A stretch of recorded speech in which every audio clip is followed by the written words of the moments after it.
वैसे तो बिहार में अभी विधानसभा चुनाव के लिए टिकटों का बंटवारा नहीं हुआ है, लेकिन राज्य की कुछ ऐसी सीटें हैं जो चर्चा के केंद्र में है। ऐसी ही एक सीट सिवान की बड़हरिया विधानसभा की है। इस सीट से महागठबंधन के उम्मीदवार को लेकर जो चर्चा चल रही है वो बेहद दिलचस्प है। जानकारी के मुताबिक बड़हरिया विधानसभा से वर्तमान राजद विधायक बच्चा पांडे का टिकट कटने वाला है। वहीं लालू परिवार चाहता है कि शहाबुद्दीन की पत्नी हिना शहाब को चुनाव लड़ाया जाए, लेकिन इस माहौल में अब एक और महिला ने अपना दावा ठोक दिया है।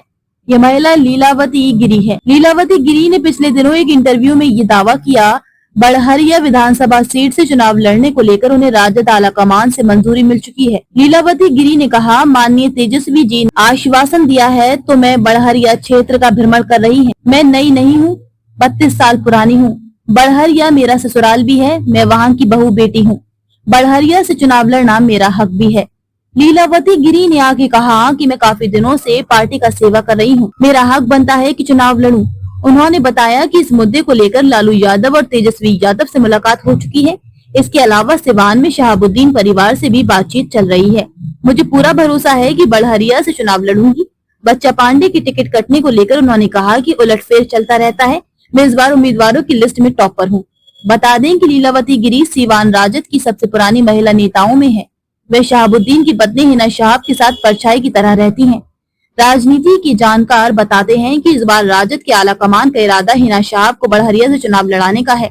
अगर ऐसा होता है तो पहली बार होगा जब हिना शहाब विधानसभा चुनाव लड़ेंगी। इससे पहले वे सिर्फ लोकसभा का चुनाव लड़ी थी।